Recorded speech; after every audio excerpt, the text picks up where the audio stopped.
तो आज पेश होने वाले वक्फ संशोधन बिल को लेकर अलग अलग प्रतिक्रियाएं हैं जो सामने आ रही हैं। उत्तर प्रदेश के मुरादाबाद में मुस्लिम समाज के लोगों की इस बिल को लेकर राय आपके सामने रखते हैं। हमारे साथ उत्तर प्रदेश के मुरादाबाद में मुस्लिम समाज के कुछ लोग हैं, उनसे हम बात करते हैं कि आज जो पार्लियामेंट में वक्फ संशोधन बिल पेश होने जा रहा है और सरकार उसको आज ही पास कराने की कोशिश में है। विरोध कर रहे हैं काफ़ी लोग, क्यों कर रहे हैं विरोध और आप लोगों का क्या मानना है? देखिए, सरकार की मंशा तो ठीक है ही नहीं।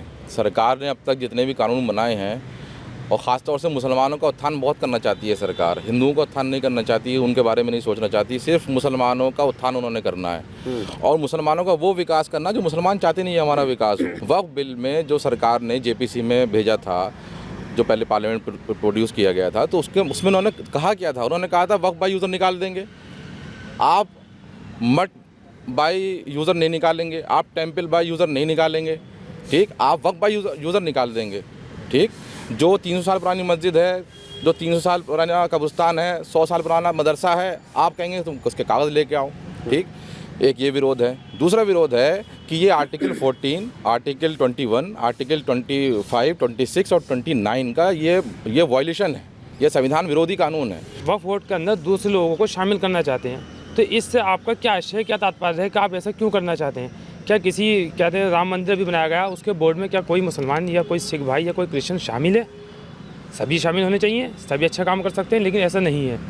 इसके अलावा हम ये पूछना चाहते हैं कि क्या मुसलमान ही के सारे वक्फ बोर्ड और 3 तलाक और ये सब चीज़ें जो है हमारे ऊपर ही सारी सुई आएगी भाजपा की, और कम्युनिटीज़ नहीं है? अगर आपको भला ही करना है तो वक्फ बोर्ड की संपत्ति को सेव करने के लिए कुछ कीजिए। देखिए, विरोध की जहाँ तक बात है तो भाजपा की जो राजनीति है वो तो तोड़ के राजनीति है।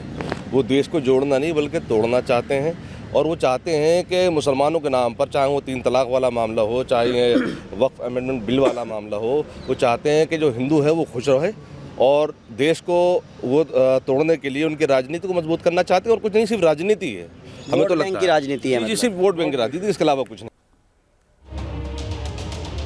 और ये जो वक्फ संशोधन बिल आ रहा है, इसको लेकर नवाबों का शहर है, उत्तर प्रदेश की राजधानी है लखनऊ के लोगों की सोच भी जानना जरूरी है। एबीपी न्यूज संवाददाता विवेक राय की रिपोर्ट देखिए।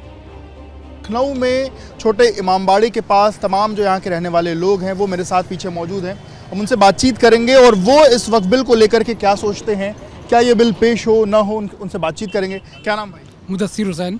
भाई, ये जो बिल आज पेश होने जा रहा है लोकसभा में, आप कैसे देखते हैं इस बिल को और क्या आप चाहते हैं ये बिल पेश हो और ये पास हो बिल? मैं बिल्कुल नहीं चाहता हूँ, क्योंकि ये हम लोग के हिसाब से काला कानून है, क्योंकि ये वक्फ प्रॉपर्टी हमारी प्रॉपर्टी है। ये हमारे जो अब अजदाद थे, बाप दादा थे जिन्हें बोलते बाबा लोग, उन लोगों ने ये वक्फ किए, ये अपने कौम के लिए वक्फ किए, तो ये काला कानून है। इसके पुरजोर विरोध में हम लोग और एक कानून के दायरे में रह के इसका हम लोग विरोध करते हैं। इस तरह के कोई भी कानून नहीं आए हैं, अचानक से ये सारे बिल आने लगे, तो इस तरह के कानून का समर्थन हम लोग नहीं कर सकते। नहीं, लोकसभा में ये बिना वजह का ये मुद्दा उठाया जा रहा है, बल्कि अगर मुद्दा उठाया जाए कि बेरोजगारी पे, महंगाई पे, जो हमारे एक बेसिक मुद्दे हैं, ये संपत्ति सरकार में सीमा बिल्कुल नहीं है और सरकार इस चीज़ों को लाने का मकसद ये है कि मुस्लिमों को कमज़ोर किया जाए।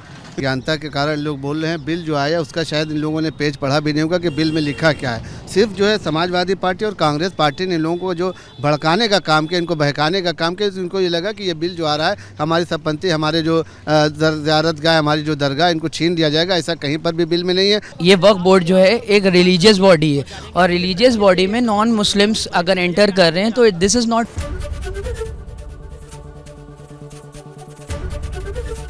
एबीपी गंगा, खबर आपकी, जुबान आपकी।